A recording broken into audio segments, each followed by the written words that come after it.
G'day,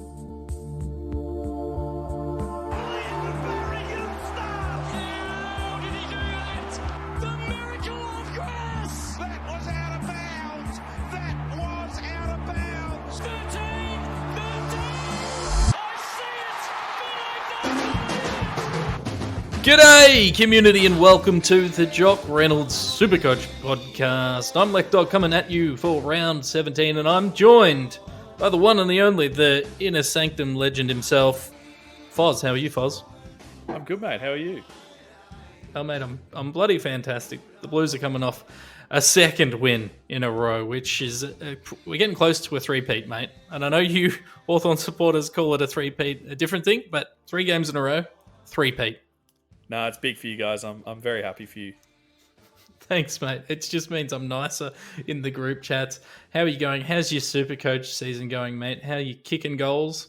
Not really. I've sort of started to drop off. The last week was a bit of a mess. I forgot to reverse trades on Thursday, thinking that the game started at 7:50, and I was unpleasantly surprised when I found that it had started about 5 minutes after I started to try and reverse those trades at 7:35. So got stuck with Bont, and usually that wouldn't be a bad thing, but I was sort of joking about bringing him in at 700k, and an 83, his first sub 110 scores since like round 4 when he played North Melbourne again.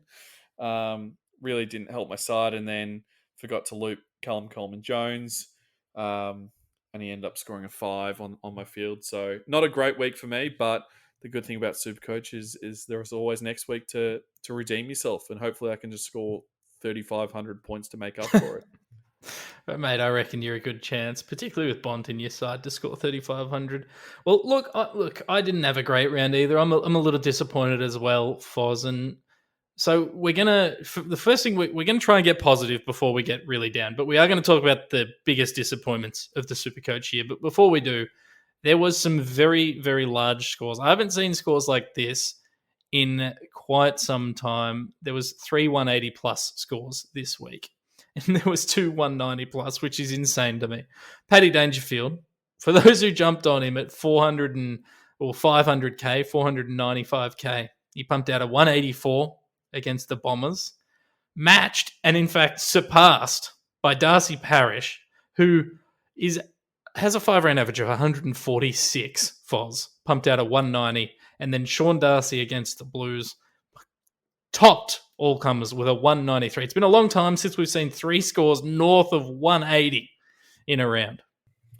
Yeah, it's a bit absurd, especially considering that Darcy and Dangerfield played it. Sorry, not Darcy. I should probably be more clear. Parish, because Sean Darcy also scored 180 plus. But Darcy Parish and Dangerfield played against each other, and it's pretty rare to have 2 players score 180 plus or good scores like that in the same match on opposing sides. It's actually the first time 2 opposing players have scored 180 plus against each other. So that's a nice little fun stat for you. But yeah, it was a massive round, and if you combine that with players like Jack Steele and Touk Miller, McRae's pretty popular as well. These are all blokes who have scored 130, 140 plus. All culminating in some massive 2,800 point scores for some teams, which is I'm very jealous of. Yes, I'm incredibly jealous as well. I think Danger, who I was like $4,000 short of bringing in because I decided I would hold a trade the week prior, thinking that there'd be enough rookie movement for me to bring in Dangerfield. But then, as we know, Callum Coleman-Jones scored 5 points, and Patrick Dangerfield scored 184 points. So I was unable to bring him in. But for those still looking at him, yes, you should still be considering him. He's got a break-even of 32. Fozzie's on his way to 600k. Yeah, it certainly seems that way. I was a bit hesitant wanting to bring him in this round or last round as well, just because we'd seen him have 2 really good first halves and then tail it off in the second half in both his last 2 games. So I did want to see a game where not only he scored over 100 and he cracked the ton, but also a game where he was able to push through in that second half and not sort of die in the latter stages of the match. So it was a bit unfortunate that he sort of seemed to power through and get better in that second half, but I have no regrets not bringing him in. I'll probably miss him again this week because I want to bring in Sam Walsh, the player I wanted to bring in last week, and then ended up bringing in Bontempelli instead. But Walsh, he's been on my radar ever since preseason, and I ended up starting Cripps over him, which was a massive mistake. And I've been trying to get him in all year, so he's the one I'll be chasing this week. Well, yeah, let's get into disappointments. Sam Walsh, you know the rules. I'm not allowed to trade him in, but I encourage everyone else out there listening to do so. Darcy Parish, huge congrats on your 190. What a beast of a man. Break even is 93. He is under $11,000 away from hitting 700k. He's going to be the next player we hope this year to do it. And Sean Darcy, we also spoke about last week's pod, came out and did big things. If you want to trade them in, have a look at them. Go ahead. They're not going to do this every week, but we're very happy for them. Disappointment. That's what people come to listen to. That's what people are experiencing for the most part. Let's talk disappointments for 2021, Foz. Yeah, and I think the first one that is the most obvious one, I just mentioned him before, is Paddy Cripps. In the preseason, everyone was talking him up, saying that his shoulder was fine, his back was better, that he put on a bit more weight so he could bully around those lighter frame midfielders. And going back to the 20-minute quarters, everyone was really excited for.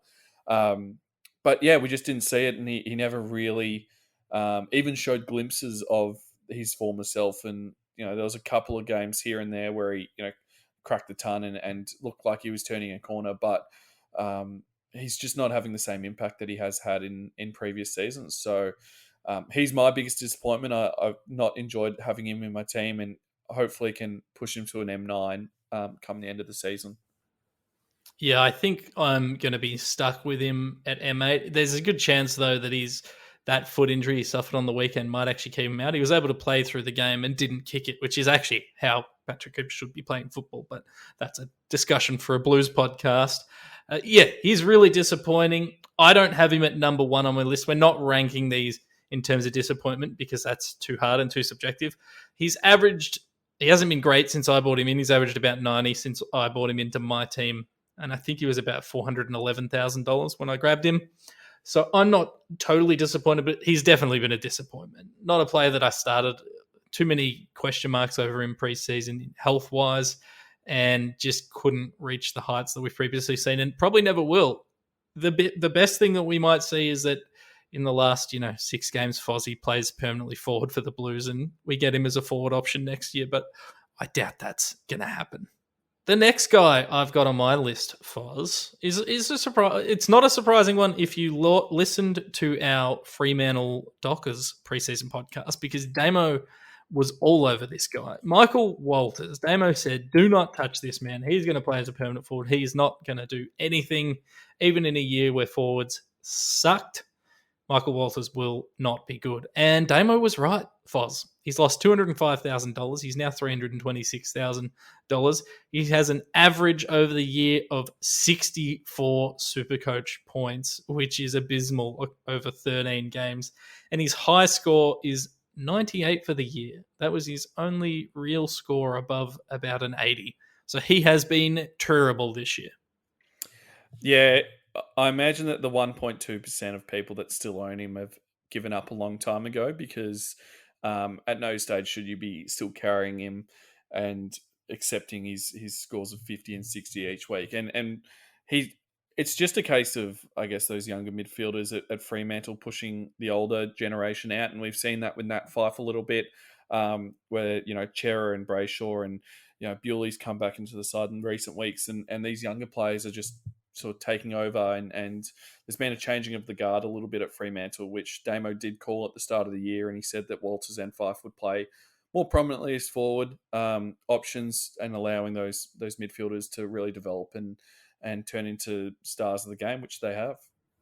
Yeah, it's just disappointing. He's basically become a 10 disposal, 1 goal a game player this year. I know he's older, but we're thankful to the Supercoach gods that he did not play round 1 or round 2, because there would have been many, many Supercoaches falling into that trap. All right, have you got someone for me, Foz, on your list?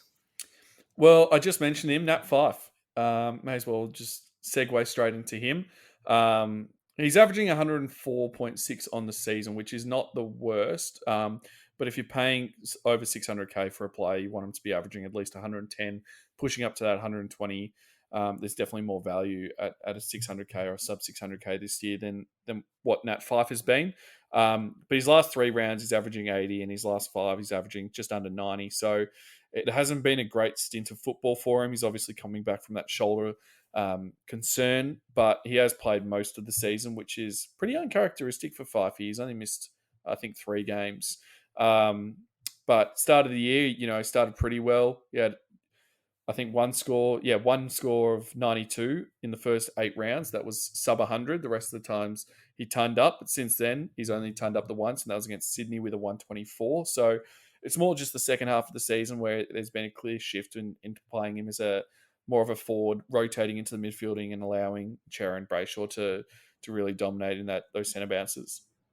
Yeah, it's a tough one to see him struggle a bit as he has in the latter part of this year. I was telling you before the podcast that I was watching the Fremantle Carlton game with my lovely partner, and she said, "How come you never say Fyfe is life anymore?"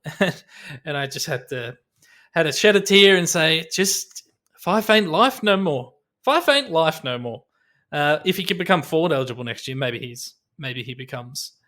Fyfe becomes life again, but you'd be disappointed if 22% of teams started him, 6% of those teams traded him after round 2, and then he went on a 5-game run of essentially going 120 plus, but has just plummeted since then. So very disappointing from Nat Fyfe. Hopefully he can finish the season nice and cheap for us, and we can look at him as a forward option next year.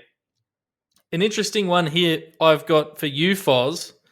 We talked about him last week as one of the top 10 scorers in Supercoach. It's Max Gawn. Max Gawn has been a bit disappointing, and he's still the 3rd-ranked Supercoach selection in the game, and he's averaging 123, and these all sound like good things, but I'm disappointed. If I spend $750,000 on a selection, and maybe that's on me, maybe you should never spend that sort of coin on a player in Supercoach, I expect 130 plus minimum, not 123. And then, he's struggling against, as you said earlier before we started recording, like guys who aren't that good. Yeah, and I don't think it's because he's lost anything. I still think he's quite a dominant player. I think it's more because Luke Jackson's come into the side, and Melbourne clearly have a vision for playing Jackson as that key forward, pinch hitting ruckman, and slowly building up his minutes as a full-time ruckman to take over the mantle of Gawn in however long before Gawney retires or moves on. But there has been a clear shift at about the halfway point of the season since round 6, where Gawn had 5 scores in a row, of over 135, taking out that 93 in round 1 against Fremantle.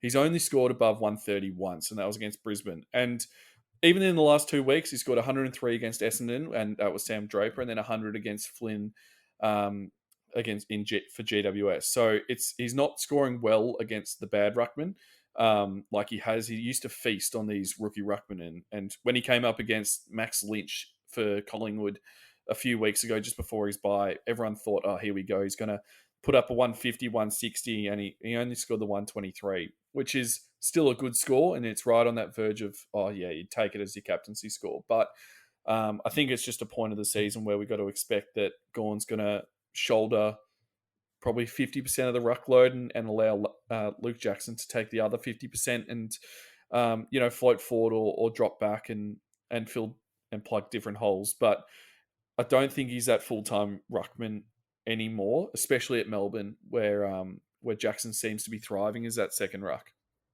Yeah, I agree. He's struggled. He's lost $145,000 this year. He's averaging 1 point per minute. He's in 60% of teams. So I guess that's the silver lining, is that pretty much everyone who's still playing has him in their team. But it is a little frustrating. But it's good. It's good for Melbourne. Like, it's good for the development of Jackson. It's good for everyone except Supercoaches, basically. But there you go. Top 3 scorer in the competition as we speak. Very disappointing year, in my opinion. Do you have someone else for me, Foz? Yeah, I think Lachie Neale has been somewhat of a disappointment. Obviously, another player that started over 700k Coming off that Brownlow last year, everyone expected him to just continue to ride that wave and continue scoring well. And started the year pretty poorly. It came out about 3 or 4 rounds in that he was actually battling that back issue. They said it was like a pinched nerve or something along those lines, but he was okay to keep playing through. A couple more rounds passed where he was not playing well. And then we realized that he had actually broken his back and was playing through a broken back, which is pretty crazy to think. Obviously missed a handful of games, missed 5 games from memory. And then came back against Melbourne, had a score of 84, then a big score of 156 against North Melbourne. Everyone thought, here we go, he's fit and he's healthy and he's going to score well again. And then pinged his calf and missed last weekend and looks like he'll miss another week or 2. So just another player that started at 700k, and it seems to be a bit of a trend that these players who start really expensive are probably not the best options to start at the beginning of the preseason when the you're building your team, just because they're going to obviously dip in price like Neale has done and also Gawn has done. Yeah, it's an interesting conversation, and I think it's highlighted when you look, and we spoke about this last week, so apologies if we're covering ground again here, community, but you look at guys like Jack Macrae, who's averaging 127 for the year. His price has effectively stayed the same all year. Guys like Jack Steele, his price has stayed the same all year. Jared Lyons, price has stayed the same all year. These guys who were just a tick over 600 or a tick below 650 seem to have held their price, and maybe it's coincidence. Whereas these super uber expensive guys are certainly bleeding cash for us, and Neale's no exception. It's really disappointing. Hopefully he can get nice and healthy next year for another domination in Supercoach, but for now he is a very big disappointment to anyone who started him. I've got another controversial one here. Another guy that's like in the top 20 for scoring, or at least the top 2 in his position. Jake Lloyd, 23rd overall for scoring. I don't have him, so I'm disappointed that I don't have him, but I'm also disappointed that he's not produced kind of what we thought he was going to. Was priced at 650 at the start of the year. He's dropped $133,000. He's averaging 105 across the year with a 3-round average of 90 and a 5-round average of 104. On paper, you look at all his scores, low score of he's had a low score of 73 and then every other score has been 93 plus. But it's just not what we've come to expect from Jake Lloyd. Yeah, and I think a big part of that is the use of Jordan Dawson for Sydney. We talked about it, I think, at the start of last preseason, so going into the 2020 year, that it was Jordan Dawson's year to break out on that halfback flank, and he didn't really fire in that position, and Sydney have persevered and kept him there, obviously having a pretty good year himself. But it's just impacted Lloyd's ability to get those cheap disposals that he loves. And obviously he still rolls off the back of the contest and collects and can distribute by foot at a pretty good level. But Dawson is taking a lot of those kickouts now. Rampy still takes some kickouts, but Lloyd's numbers have noticeably diminished this season. So we're not seeing those scores of 130 to 150 that he used to drop as often. The sort of 90 to 120 is pretty standard for him now, and we're seeing that this year. And it's not a bad thing. It's just that you've got to set your expectations, and if you were purchasing him at the start of the year, you'd probably expect him to be that 131 plus, score, or at least a 120 plus average. Now moving forward, I think we look at Jake Lloyd in a different light. We look at him like a Tom Stewart or a Caleb Daniel, who we'll speak about, as those guys that we expect to be pretty consistent. And just quietly, you mentioned Jordan Dawson has snuck into the top 50 for scorers this year. He's 46th overall, which is a pretty decent return. So if you've got him, well done to you. Let's talk about the next player on our list, Christian Petracca. Now, I'm surprised to see him here. You've chucked him here, Foz. Why is he disappointing? Were we expecting Brownlow performances from him? I don't think Brownlow level football is probably what you'd expect from him, but another player that started at over 600k, another player that is relatively young in terms of I guess the age of people in their prime. He's only 25 years old, and he's coming off a year where he played predominantly as a midfielder, floated forward, kicked good goals, and averaged 117 and a half. So the signs were pointing towards, okay, this man's going to turn into a bit of a Supercoach pig.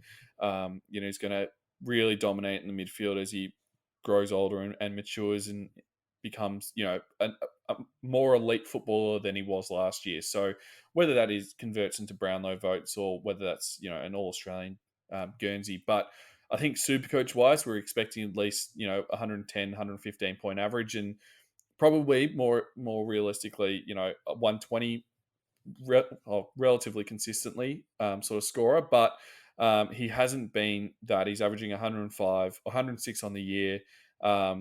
Hasn't really taken games on and really dominated. His high score of 146 against Geelong in round 4 was the highest we've seen so far, and a couple of other 130s in there, but not to the extent that we expected him to. And everyone sort of talks about that next Dusty or the next sort of star player, and Christian Petracca was labelled that, and he hasn't truly delivered this year.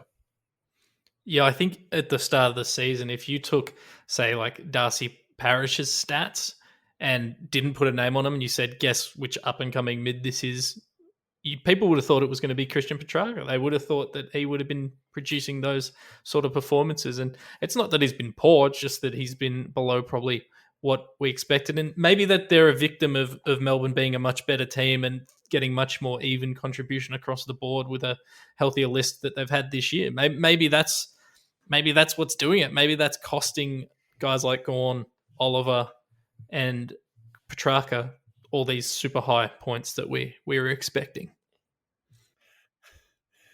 So the next one I think that's worth mentioning would be Rowan Marshall. Obviously, was a very highly picked player at the start of the year. Running through preseason, everyone looked at him as that, he's, available to be picked as a ruckman, can be picked as a forward, but we're expecting him to be in that top 6 sort of range. And unfortunately, he hasn't quite gotten there. Obviously battled a few different injuries throughout the season, so he has been a bit hit and miss. What's your take on him, Lek? What do you think? Yeah, I think we all thought this guy was a lock for top 6 forwards at the very least. I know that, he was in every person's preseason team when the team picker dropped until he got injured. He missed those first 3 rounds of the season, came in around 4 and struggled, but then backed it up in round 6 with a 132. And then he had an 86 and a 107. We thought, oh yeah, he's on the way. Then he gets injured, pumps out a 43, misses 5 or 6 games, comes back, goes 68. We go, okay, we still think there's something there. And he pumps out 100 against Collingwood last round. He's now 120k cheaper than he was at the start of the year. He has a break-even of 88. He's going to be one of the most traded in players this week, and I understand that. But overall, he's been a disappointment just from his body stance this year, and I'm trading him in this week, Foz, but I am terrified that he's going to get hurt again and that maybe he's not being managed super well given he just keeps coming out of this team. Yeah, it's a bit disappointing. A couple of those injuries that he's had I wouldn't say prevented. They could be prevented because it's sort of hard to predict that. But, it's whether it's poor management getting him back onto the field, him only playing a couple of games and coming out. It's a similar sort of thing you'd look at with Jeremy Cameron on the weekend. Like, was he truly fit to play? He had a fitness test in the rooms 5 minutes before the game started, and then, halfway through the match, he pulls his hamstring for the 3rd time this season. And you just got to look at it and think, is he, actually 100%, or is the side just missing his presence? So I don't think you can put all the blame on Marshall. No. But, questions have to be asked about the fitness regime and why he keeps getting injured. No, I think a lot of these players are disappointing because we've missed them and they've been injured and it's impacted their form. One bloke that we knew was going to be injured and missing and impacting his form, but yet I'm still equally disappointed, is Isaac Heeney. He's currently $349,900. He is $105,000 cheaper than he was at the start of the year. Break even is 68. But he's only averaging 75 points for the year. and 60 over his last 3 games. Another guy that has missed games with injury. If you'd started him like 11% of teams had and got a 115 and a 102 out of him, and were then one of the 4% of teams that traded him in, you'd be very bloody disappointed. He's only had 4 scores above 100 and a hell of a lot of scores below 60. Foz. When are we going to learn that Isaac Heeney is not a Supercoach selection? I don't think we'll ever learn that he's not a Supercoach selection. He's exactly what you want from a Supercoach pig, in that, you know, he can play midfield and play pretty well in the midfield. He can go forward and kick goals. But obviously his body's a concern. He seems to get injured every year. But also the fact that John Longmire seems to like him as a key lead up forward also doesn't help his prospective scoring. So, yeah, I don't know. I haven't had him this year for the first time in probably 4 or 5 years, and it feels like a weight's been lifted off my shoulders. It's fantastic. However, I was tempted when he hit that sort of 300, sub 300k price. I did look at him and go, geez, could he just straighten himself out for a little bit? But I'd already taken the risk on Josh Kelly. I hate owning him just because he's an injury waiting to happen, and I couldn't afford to have 2 of them in my side. All right, well, let's move on from Isaac Heeney. Jordan Ridley's name is in this list. I think we might have a little bit of a debate here, but I'm open to hearing your point of view. Jordan Ridley, disappointment. Yeah, I think so. And I'm coming from it probably at a slightly different angle than you are, because I brought him in the week that he got concussed and scored bugger all. So that's very disappointing. Yeah, so not only did I cop the subpar score of, what was it in the end? He scored 31. 31 against Brisbane. Apart from copping that, I also missed him for a week and then have only seen him score 2 tons up until the last month. So there are a lot of 80s in there. There was a 64 as well. And in the last 3 rounds, he's averaging 110.3, which is much better. But he also was one of the top scorers in Supercoach with an average of about 130, 135 after 4 weeks. So I think it's more looking at it from a point where he was scoring so well. He looked like a real must-have, and at 615k when I bought him in, I knew, thinking to myself, it's just too much money to pay for a defender. And now he's sitting at 495 and 52k cheaper than he started the year. So there's disappointment in that, but I just think that with Essendon, their back setup as well is not the way it was at the start of the season, where Ridley was taking all the kickouts and was peeling off the back and getting those cheap possessions and setting up the play. But now Dyson Heppel's doing it a lot more. He's taking a lot of the kickouts. Mason Redmond's taking a lot of the kickouts, and Laverde's doing it as well. So he's having to share the sugar a lot more than he did in the first month of football, which is quite annoying for someone who brought him in just as the roles changed. Yeah, no, it's totally understandable. Last year, he averaged 101.9 across the year, so he averaged 102. This year, he's averaging 101 at this stage across the year. I think the disappointing thing is, particularly after those first 4 games, we thought, they've worked it out. They've worked out his role. His ceiling has been lifted. He's going to be pumping out huge scores for us. And, he's young, he's developing, he's only going to get better with time. And since that injury and since coming back, you're right, they have seemed to have asked him to play a bit taller. They seem to have given some duties, kick out duties to other players, and it's really limited his ceiling. He has been scoring tons, which is great, but we were thinking this guy was going to take it to another level. He's just not been really given that opportunity to do so in the latter half of this season, which is very disappointing. Baz Lenker-Smith, and we don't need to put too much into this one. He has been disappointing. People thought he's one of those classic players. It goes 2 ways when they take away DPP of a player. He was forward eligible last year, and you go, all right, I'm picking him this year because no one's going to pick him, and he's going to go gangbusters like, Christian Petracca has done in the past. I'm struggling to think of names, but when players move to single position, they just get forgotten about. Bailey Smith was one of those players. He is now $100,000 cheaper than he was at the start of the year. He's $394,000. He's averaging just 83 points in the midfield. And most disappointingly of all, Foz, I think, is that Patch owns him in Supercoach. Yeah, no, I think Patch got rid of him not last week, but the week before, just before he dropped to 126, which was his first ton no. since round one. So that's classic Patch. Just he's now lifted the curse on Baslenka, and we should see him score pretty freely from now on, I'd imagine. But you're right in saying that he's been a disappointment. Obviously, with Adam Treloar coming to the club, someone was going to miss out. And at the start of the season, it looked like Bailey Smith was that player. Then Josh Dunkley got injured, and now Adam Treloar got injured, and we're still seeing Bailey Smith play on that wing and half forward that we thought that he'd make that move back into the midfield and get those CBAs, but it just isn't happening. So I'd be worried about him picking him next year as well, unless he can make that sort of leap up into, and we're seeing him in the preseason playing really good football in the centre. But, if Dunkley stays, which it sounds like he is going to stay, and Treloar comes back from injury, then, where's his CBAs coming from? Yeah, there's quite a few players I've got question marks over the Western Bulldogs for next year and whether they're going to be there / what their role will be. One bloke who I didn't think I'd have any question marks from the Western Bulldogs is Caleb Daniel.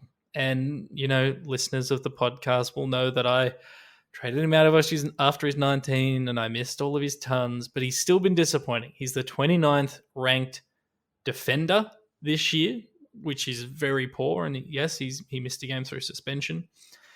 He's averaging 88. But this is a guy who I legitimately thought would, by selecting at 540K, would just average 110 this year. I just didn't see any situation where he didn't average 110, and he is not averaging 110.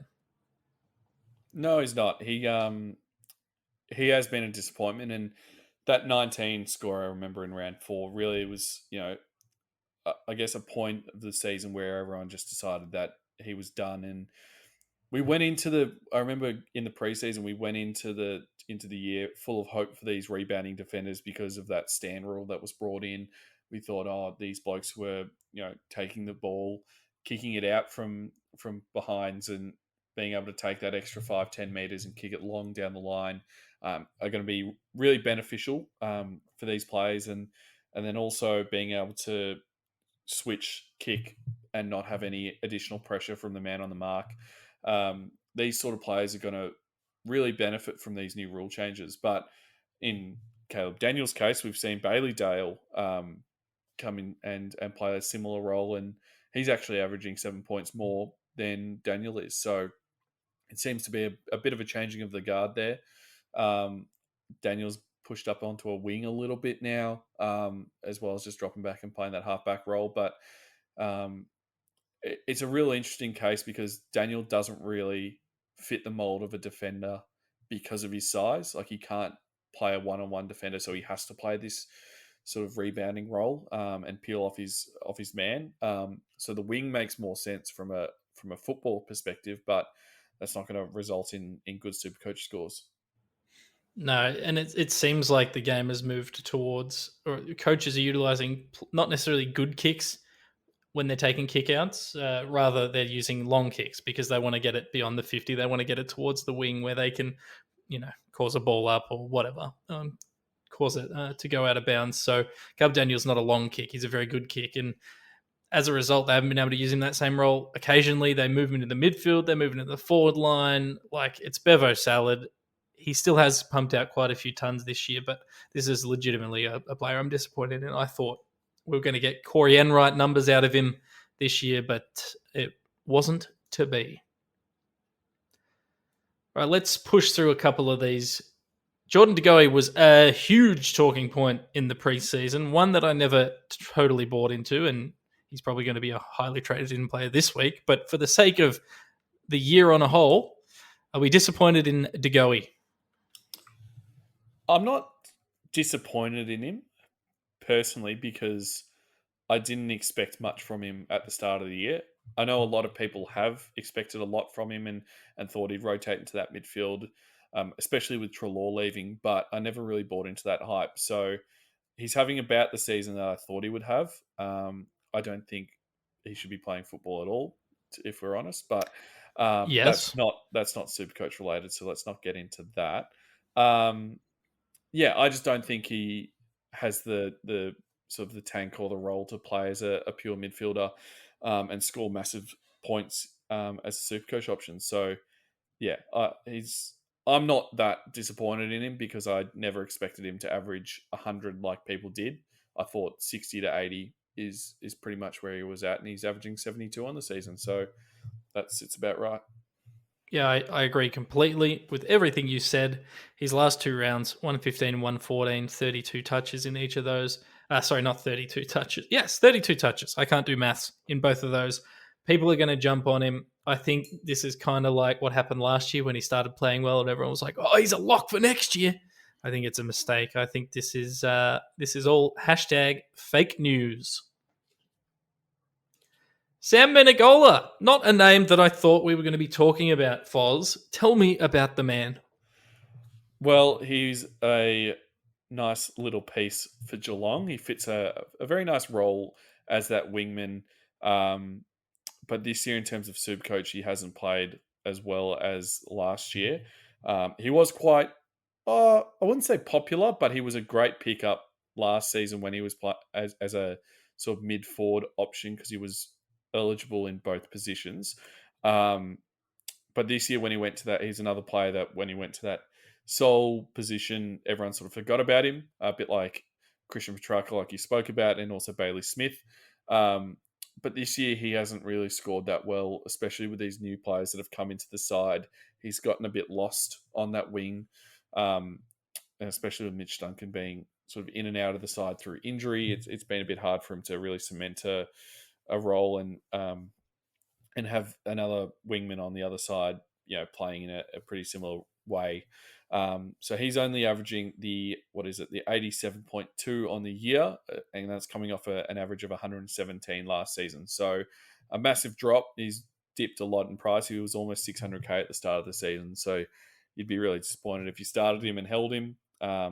He's not that well owned. He's less than 1%. So I don't think he affects many players or super coaches, but he's only had two scores over 100, and one was a 152 against North, and the other one was a 130 against Western Bulldogs. So has not been relevant at all.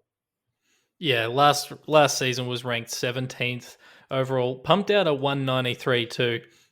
Haven't seen anything like that at all. He's not even top 17 mids this year. He's 65th ranked midfielder. So a real drop off. I have no idea if he's playing well for the Cats, but sometimes he wears sleeves, and we bloody respect that here. Paddy Dangerfield, his teammate, has also been disappointing, despite the fact that he's coming off a 183 point effort. He's been disappointing. Yeah, he has, and it's another case of just being cursed with injuries. Obviously got that suspension in round one, which was quite disappointing, and then people who held him had to, watch him come back and get injured and then miss another 8 weeks, and you'd have to trade him out anyway. So since returning from his injury, he scored the 66 against Port and then a couple of 90s.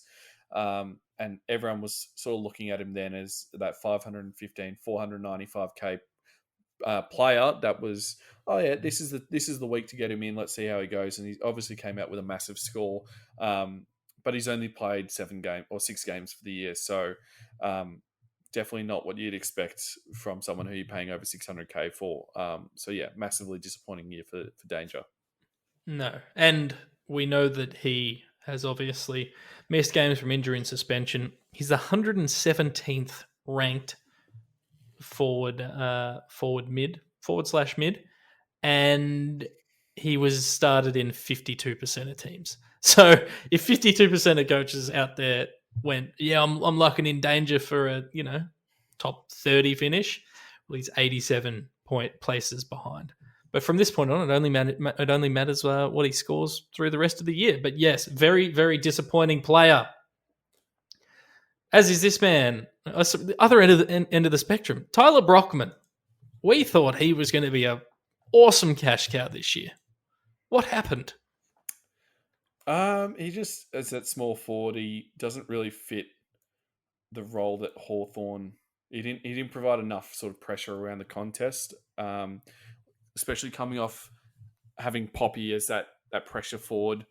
We sort of needed someone to slot in and do that, and Brocky hasn't really developed that side of his game yet. He came in and he kicked a couple goals and had that one good game against Richmond, but apart from that, he barely got involved. So not exactly what we expected from him at the start of the year. I think he was owned by a lot of almost half the competition, and people were really excited for him. But then since round 4, we haven't seen him, and he's been toiling away in the VFL and not lighting it on fire. So I don't think we'll see him again this year.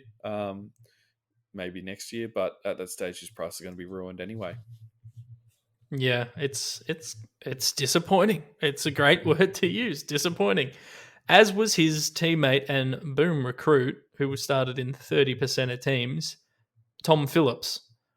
I personally am not disappointed by Tom Phillips because I didn't expect anything of Tom Phillips coming from Collingwood, averaged 75 the year before. I know previously in his career, he's averaged half-decent scores. I think he even might have averaged 100 one year. I'm just trying to find that. Averaged 90 in 2018. But came over to the Hawks and hasn't missed games, but just hasn't impressed. Yeah, I think everyone got sucked into the midfield hype of a new recruit. And if you look at his play style, he was never going to get many CBAs. He's a pure wingman, even though for some reason Clarko used him as a centre bounce sort of in and under player in the preseason, which is I think what attracted everyone to him.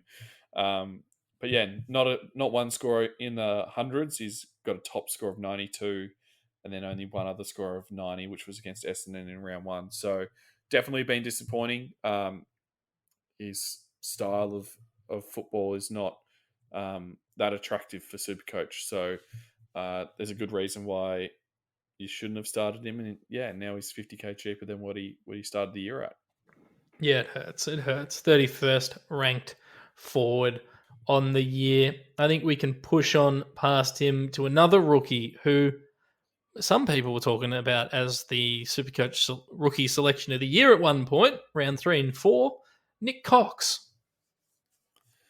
Yeah, the hype of him as a footballer far outweighs the hype of him as a Supercoach selection. And whilst he seems to be the perma lock for the rising star, he hasn't been that attractive as a Supercoach option, which is a little bit disappointing. If you forked out the money for him, you haven't really seen any return on investment. He's hasn't cracked the 100k just yet. He's only gone up by $92,900 at the from the start of the year. So he's not scoring well enough to make the money. He's only averaging 55 on the year, and the only thing that's really valuable about him is that he's a defensive forward swing. So it makes it a bit easier to move him around as you trade in players and upgrade around him. Yeah, there'll be one person out there listening who's played him on field 4 times this year and got scores of 93, 97, 89, and 95, and I'm sure they'll be very happy. But I think broadly speaking, he just hasn't generated the cash that we needed him to, and hasn't, even as an emergency loophole, hasn't provided the points that we needed him to. So yeah, a bit disappointing in big Nik Cox. I would say this next guy is arguably the biggest disappointment for Supercoach in the year, and we probably should have known it was coming. I started him. This is Jordan Clark we're speaking about. I started him. I think you can go. I can't remember the language I used, but you can go and look at my team write up. I started him because he was in like 60% of teams, and I thought if this goes one way, I just don't want to miss it. So I put him in as a safety mechanism in defense, and it was awful. Foz. It was awful, but I did jump off him fairly quickly. Yeah, and he's a massive disappointment for myself as well. in the preseason. I feel like the preseason is a great time to sort of experiment with your side and see different sort of who would line up well, and obviously because you've got that unlimited trade, sort of bringing in players and ditching them pretty quickly if they play poorly. But I had CJ in my side instead of Clark for the majority of the preseason, and then I think it was the second or the third preseason game or whenever it was, Clark had a massive outing playing as a wingman in the midfield, just killing it. I think he scored like 160 in a preseason match, and that's when I was like, okay, well, you know what, Clark won't get dropped. He'll play this role. You know, he seems to have earned it in the preseason, and how wrong we were. Unfortunately, he's just been massive disappointment. Disappointment of the year is a pretty fair award for him to win. He'd be battling it out with Paddy Cripps, but as you said, a lot of people owned him, so it hurts a little bit less knowing that everyone suffered with me. Yeah, started in 54% of teams, high score of 80.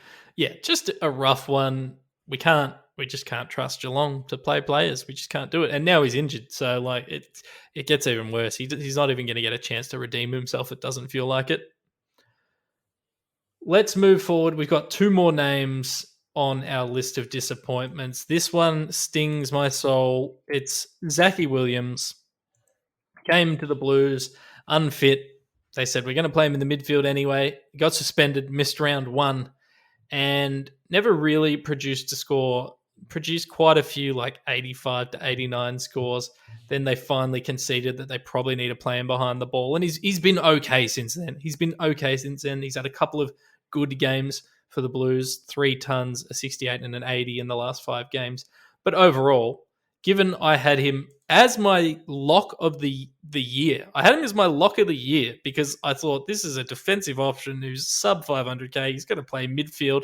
And I didn't think to myself, geez, he looks a little bit unfit. And I didn't select him because he missed round one, but that was probably a godsend, to be honest, Foz. But yeah, 8.6% of coaches started him, and he has been terrible for Supercoach and for footy mostly. Yeah, he's another player that we sort of got lucky with the fact that he missed round one because as you said, he's just been disappointing pretty much all year. What I find interesting is he's only dropped 1.4k on his starting price. And he's averaged 86.5. And if you said that you're paying 460k for someone who averages 86 on the year, you'd be disappointed, but it wouldn't be like a massive mistake. You would have paid more for Caleb Daniel for that average. So, but it's the fact that he's missed the 4 games and is probably what hurts a little bit more. And knowing that he did look like he was going to go into that midfield and play a pretty prominent role with Carlton, and hasn't really earned it or gotten that role. So, bit of a disappointing one, but for most coaches, a bit of a godsend knowing that he was in your side at the start of the year, and then obviously that suspension saved everyone from selecting a dud. Yeah, I think the best thing that the club could do is come out at some stage next year in the off-season and say, no, we've made the call. Zac WIlliams is purely going to be behind the ball. We are not going to put him in the midfield. He is not up to that. And if they can do that, then I'll consider him again next year and get hurt again. But for this year, yeah, he's been disappointing. The disappointment comes from what should have been a really high potential and upside pick that just never eventuated. And the final player on our list, Foz, his name is Lloyd Meek. Some people might not even know who he is, but he's a ruckman from Freo. He's just been surpassed in every single way by Sean Darcy and didn't provide us the ruck flexibility we thought we were going to get this year. Yeah, and I think it's more a disappointing pick for coaches who went with 2 rookie rucks at the start of the year alongside a Gawn or a Grundy because, there was chaos about 3 or 4 rounds in when Flynn was dominating, but he got dropped, and then Meek also got dropped at the same time. And, players like Patch were left without a ruckman on field and had to either cop a donut or make an early trade. And we just haven't seen Flynn since round 4. So that has been disappointing for coaches who owned him. It's always a mistake going with a couple of rookie rucks. And I feel like people talk about it all preseason going, nah, you can't do it. And then they themselves get sucked into it and want to take a take a chance on it and try and save some cash. And when has that ever worked? It doesn't work unless you're picking Zach Smith when a new club is being started. All right, let's finish up this podcast. We've been talking for far too long, Foz. It's just broken. We're recording this Monday night, just broken that this round's fixture will start on Thursday and end on Monday night. So it's going to be a nightmare for Supercoach, but community will do our best to keep you up to date. A quick couple of trade-in pieces of advice, Foz. We'll just get a yay or a nay from you. We've got, in the rookie stocks, we've got Jeremy Sharp. How do you feel about Jeremy Sharp? No. Scores of, I believe he has had scores of 76 and 79 in his first two games, but he's an elevated 141k midfielder from Gold Coast. I think you're almost better finding a cheaper option than Jeremy Sharp out there, community. Yeah, Leo, sorry, you go. I was just going to say, you're sort of at the stage of the season where you're not so much looking for these rookies to score well, and you're also probably too late to be, grabbing cash. You either want to bring him in for cover, and then that sort of makes sense, but you'd also want a loophole option in some of your lines. So bring in a 102k rookie that isn't going to play. That's dual position eligible is probably more valuable to your team in the run home than a slightly elevated rookie. Yeah, and I think we can apply that logic to Leo Connolly, defender, midfielder, 123,900, break even of 15 for St Kilda. He's only had scores of 23 and 35. I don't think anyone's jumping on him. But the man I really want to talk about with you is Connor Nash. On the bubble, Connor Nash. Has he played 2 games this year? He has. I don't know if you'd classify them as playing. Yeah, he's I can't wait for the end of the year so we can delist him. But yeah, for the love of God, do not bring in Connor Nash. Connor Nash is $193,400. His break even is 70. He's projected to lose 17 grand. He's had 2 scores of 18 and 25 this year. Do not select Connor Nash. He sucks. In terms of primos, Foz, it's like at this stage of the season, if you've got trades and you're finishing your team, you know who you want to get. Get the absolute jets if you can. Even bargain picks this week. We've got like Rowan Marshall at sub 450k, Bailey Dales reasonably cheap, Jordan Goey sub 450k, Christian Slalem sub 500k, but like there's not a lot of must trade in players this week.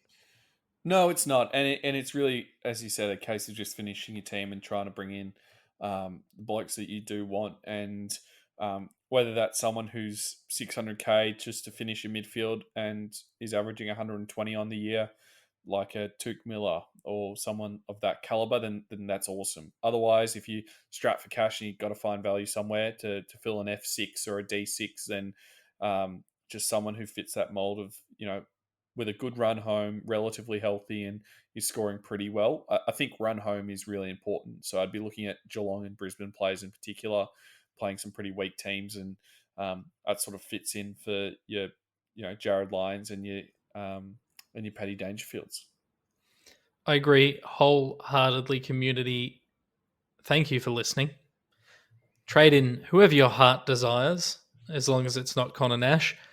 And Foz, thank you very much for joining the podcast. Where can people find you? Oh, just on the internet. On Twitter, MattForrest29. I sort of buzz around to the panic room every Friday, which is a lot of fun. Being able to chat with the community and sort of panic together on the way through to a terrible Supercoach score. You do fantastic work, mate. We bloody love having you on board. Thank you for joining me. Good night, community. Good luck. And it's going to be a long, long round of this week, Thursday to Monday. So we'll get through it.